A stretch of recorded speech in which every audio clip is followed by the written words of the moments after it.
I'm on my way over to Irvine to interview a patent attorney about fair use and how that applies to teachers.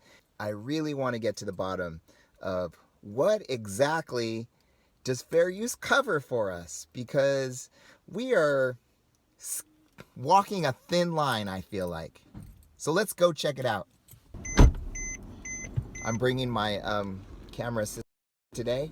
So it's nice to have kids because I would stop short of calling them slave labor, but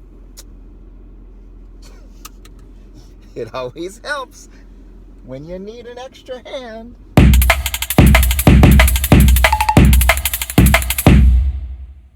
Hey everybody, thanks for tuning in.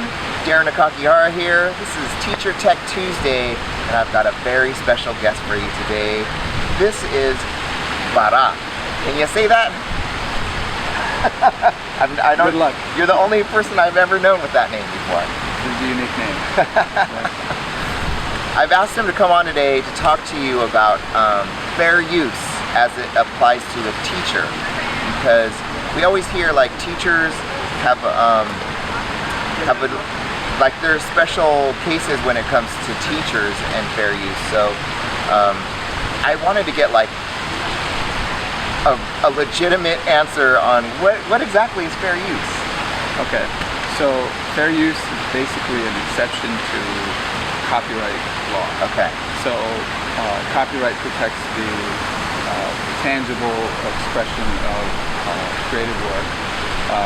So if you create something, like you write a book or you create a piece of music and you fix it to a tangible medium, you have copyright in it, and you can protect it from unauthorized copying, downloading, whatever. Okay. So fair use is an exception to that. Okay. And it has specific conditions that you have to meet before you can qualify for that fair use exception. Okay.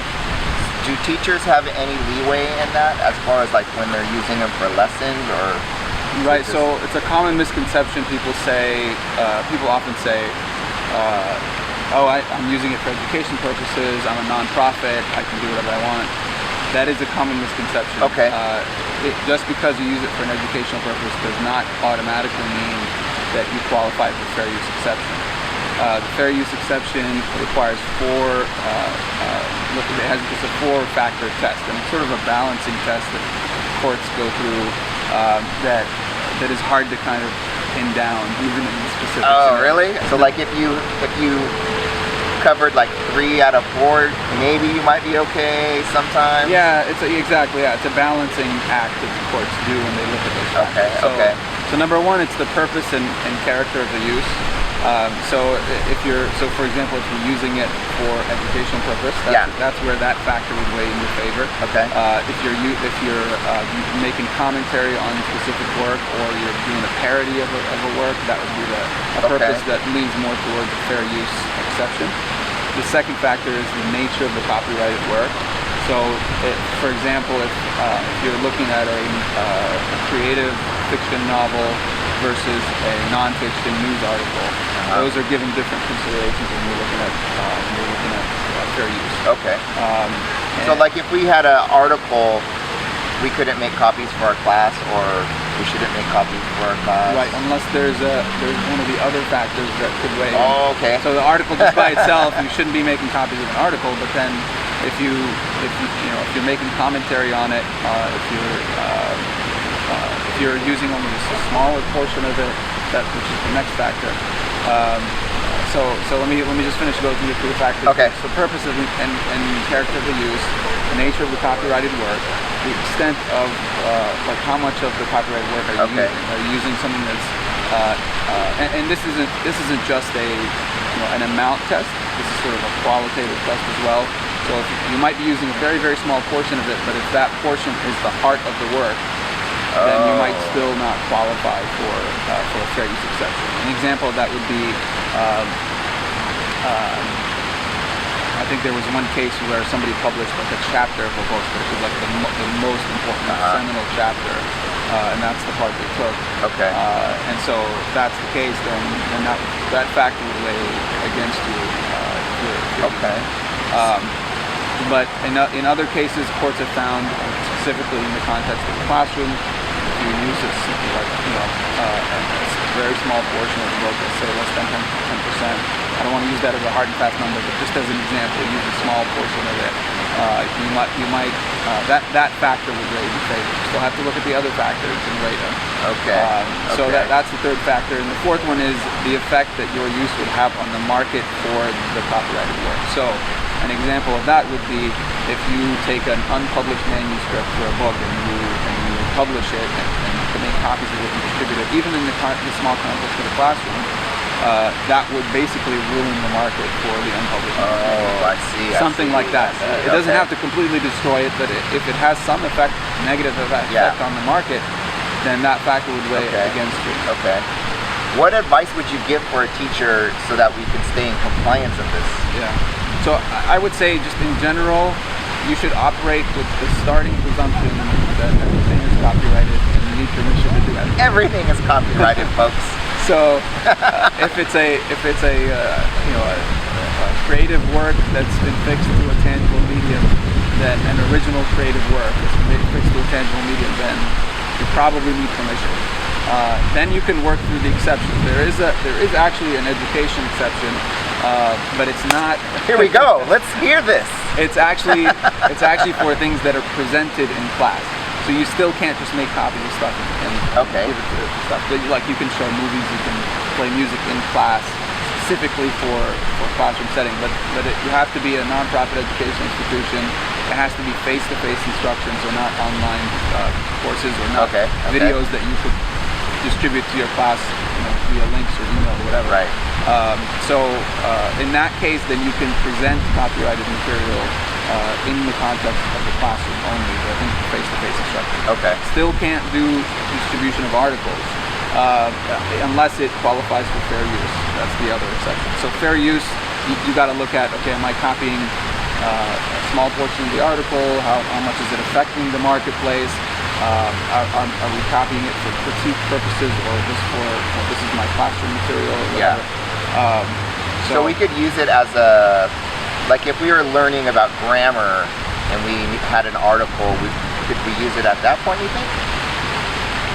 Like we were deconstructing the sentence structure. We're trying not to get into specifics here because he wanted to speak in generalities so that it wasn't like, we were giving legal advice. So right, so to me then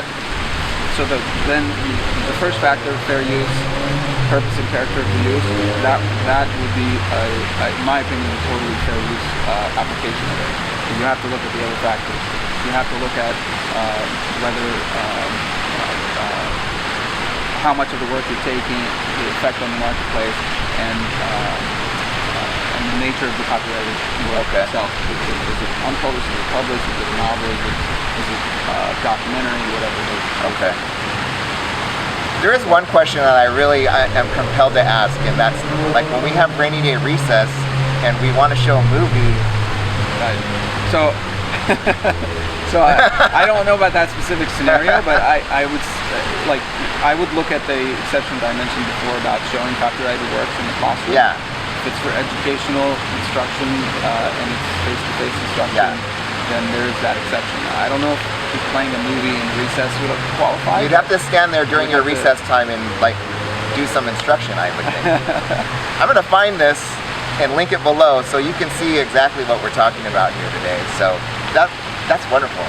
That's clear as mud, really. I know. Unfortunately, it's not a yes or no answer. But like I said, I would always start with the presumption that there's a copyright here that you might need to get permission for, or that you might need to at least qualify for an exception. Okay. I know there's so many more questions that you guys wanted me to ask, and we had gone over those questions, but he's like, really, I got to speak in generalities here. And well, there's one thing that I can clarify for you based on the questions you sent me. So some of them were asking about logos and brands. Yeah. And so there's a difference between so those brands or logos are protected under trademark law, not copyright law. Copyright protects the expression of an idea and not short phrases or logos.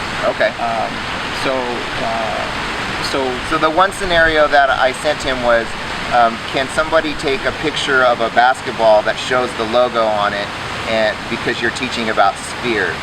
And so you're saying that that's covered under something. That's covered under trademark law, and in that case, I would say that it's pretty. There's a couple of things. Number one, there is also a fair use exception in trademark law. Oh, okay. Similar. I don't think it's exactly the same factors, but it's similar kind of analysis. And number two, there's also something called like de minimis use. So if you're using it, but very small. Not noticeable, and it's not, as the name suggests, very minimal use. Yeah. Then it would be okay. The other thing is that you have to understand about the difference between copyright and trademark. And trademark law is basically to enable service and goods providers to identify products, identify the source of products for them. Okay. So. Right. So keep that in mind. I mean, if you're it's not like you're taking the Nike swoosh and putting it on, your slippers at home and trying to sell it or something. Right. This is a Nike shoe or whatever. So that's kind of the thing that you have to keep in mind. Is there any potential confusion that could happen because of your use of that trademark? And that's kind of the thing. I'm not a lawyer, but I would think that'd be okay if you took a picture of you're teaching about spheres. Happens to be in the that shot. Sounds all right to me. But yeah, I mean that's the thing to keep in mind is to just look at what it is you're using, how much you're using. And always be on the safe side. Okay. Always be on the safe side, guys. Always be on the safe side. I know that so many of you guys have these teachers pay teachers accounts that you're selling things on. Just make sure that all the stuff that you're using on there is your own. You're not using anybody else's material. Oh, one thing I remembered, sorry to kind of, hopefully this isn't jumping around, but that teacher exception that I mentioned, or the educational use exception, where you're live instruction, face-to-face, you still have to own a licensed version of the copyrighted work. So you can't, so if you'll say you're showing a movie or a piece of music, that one that you're playing in the classroom should not be a pirated copy. Right. So something that you have purchased. Right. Okay. Yeah. I mean, and I think that's the case for even if you want to qualify for the fair use exception. The copy that you're using should be a copy that you legitimately purchased, not just kind of found something. Okay. What if it's like? We're getting into specifics again, but like if it's on YouTube and we're showing YouTube, is that not? So the thing about YouTube, and this was I think part of your question, is that YouTube has its own terms of use. So you have to also make sure you're not in violation of YouTube's own terms of use. Okay. I haven't analyzed them in detail, so I can't really tell you what's in them, but those are things that you have to be careful. There's people who upload content to YouTube. Have to certify that they're owners of this copyright and they're not copying somebody else's material. And so you are, when you're downloading it, you have to comply with those. If somebody else owns it, you still have to comply with copyright. Some of the YouTube videos allow you to download it, some of them don't. And so that's part of their terms of use is that you're going to agree not to download it if there's not a download link available. So stuff like that. Make sure you're in compliance with your terms of use. This is so interesting. I don't know about you, but I'm fascinated. Like, I got to reevaluate really some of the stuff that I'm doing. I think you should too. I agree. Anyways, always err on the safe side, right? Just be careful and be mindful of the property of somebody else. Like this is somebody else's property that they've come up with on their own. So, and if you're not sure, ask. I'm sure your school district will have some kind of legal counsel that can give you some advice. They don't make them readily available to us teachers, but I'm sure they're there. You can also do some research online about how other educational institutions have done it. Some of them actually publish guidelines for the teachers that are available online. I should look for some of those. You might, that's somebody else's legal advice, so it might not apply to your situation, but it can give you an idea of what other people are doing to kind of stay within the lines. All right. Well, I hope that we cleared something up for you guys today, and I really appreciate your time and for you coming on the show here with us and answering these questions. Like, this is some good stuff, really. Anytime. All right. Thank you. Thank you. All right. See you later. Please don't forget to subscribe below and like this video. And I will see you next week on Teacher Tech Tuesday.